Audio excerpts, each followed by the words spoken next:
पाठ 3 का अभ्यास कार्य पूरा किया जा चुका है और अब पाठ 3 के आधार पर हिंदी वाक्यों का संस्कृत में अनुवाद स्पष्ट किया जाएगा।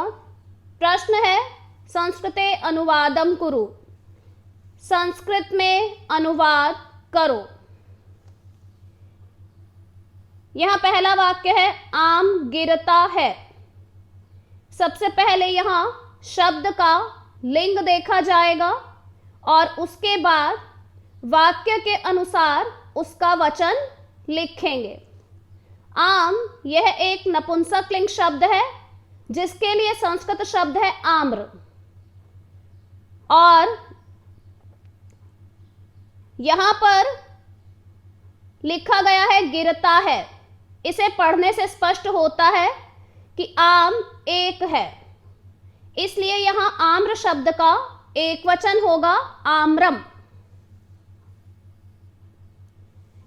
गिरता है, गिरना की संस्कृत है पत धातु, और गिरता है से स्पष्ट होता है यह वाक्य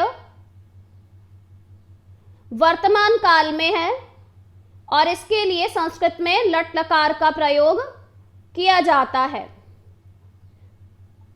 इस प्रकार पत धातु का लट लकार का प्रथम पुरुष का एक वचन लिखा जाएगा। क्योंकि आम शब्द एक वचन के रूप में है तो क्रिया अर्थात गिरना यह शब्द भी एक वचन के रूप में लिखेंगे।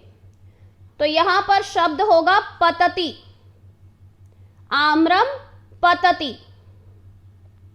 यहां पर आम्रम का म हलंत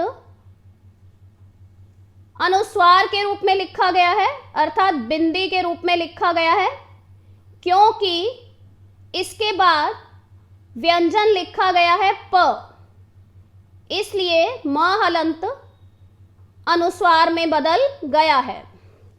इसे एक बार फिर स्पष्ट किया जा रहा है। यहां आम्रम पतति, आम्रम म हलंत के बाद व्यंजन है प, इसलिए म हलंत को अनुस्वार के रूप में लिखा जाएगा, अर्थात म हलंत न लिखकर उसके स्थान पर इसे बिंदी के रूप में लिखा जाएगा और इसे आम्रम पतति इसी प्रकार पढ़ा जाएगा। इसके बाद चौथा वाक्य स्पष्ट किया जा रहा है। ये दोनों वाक्य 2 और 3 स्वयं करने हैं। चौथा वाक्य है यह बगीचा है।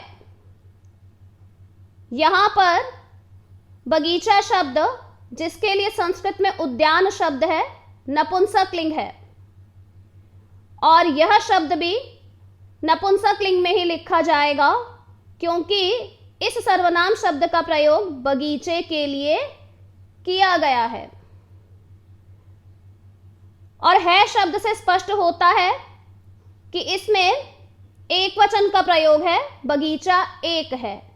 तो इस प्रकार यहां पर संस्कृत शब्द होंगे यह,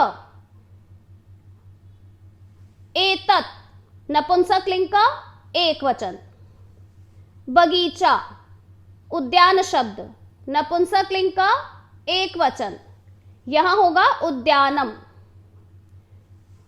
है, होना के लिए संस्कृत में धातु है अस, और यहां पर वर्तमान काल का अर्थात लट लकार का प्रथम पुरुष का एक वचन लिखेंगे तो शब्द होगा अस्ति। एतत् उद्यानम अस्ति। यहां उद्यानम का म हलंत के रूप में ही रहेगा, इसे अनुस्वार में नहीं बदला जाएगा क्योंकि इसके बाद स्वर लिखा गया है अ। यहां म हलंत के बाद व्यंजन नहीं लिखा गया है। म हलंत के बाद स्वर होने पर म हलंत के रूप में ही लिखा जाता है, इसे अनुस्वार में नहीं बदला जाता। इसके बाद वाक्य 5 और 6 स्वयं करने हैं। वाक्य 7 वह एक घर है।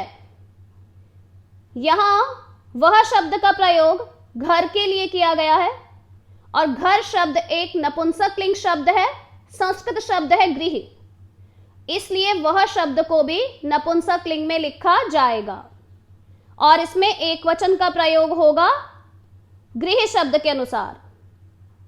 वह, इसका एक वचन रूप होगा तत्, और एक घर है इसलिए गृह शब्द इसका एक वचन रूप होगा गृहम।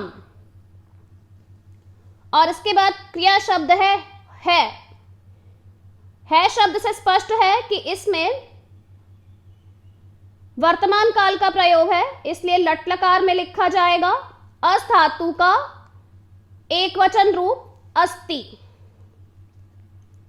तत् गृहम अस्ति, यहां म हलंत के बाद स्वर अ लिखा गया है, इसलिए म हलंत अनुस्वार में नहीं बदलेगा।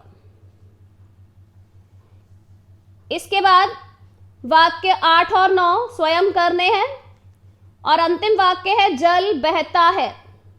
जल नपुंसकलिंग शब्द है और बहता है से स्पष्ट हो जाता है जल एक वचन के रूप में है, तो यहां पर जल शब्द का नपुंसकलिंग का एक वचन है जलम। और बहता है, यहां क्रिया शब्द है, धातु होगी वह, बहना शब्द के लिए धातु है वह, और बहता है से स्पष्ट है यह वर्तमान काल में लिखा गया है, इसलिए लट लकार का प्रयोग होगा और इसका एक वचन रूप होगा, क्योंकि बहता है से स्पष्ट होता है यह क्रिया एक वचन में है, तो यहां पर वह धातु लट लकार का प्रथम पुरुष का एक वचन है वहति। जलम वहति, जलम का म हलंत अनुस्वार बन गया है क्योंकि इसके बाद व्यंजन लिखा गया है व। इस प्रकार शेष वाक्य जिनका संस्कृत में अनुवाद नहीं किया गया ये स्वयं करने हैं।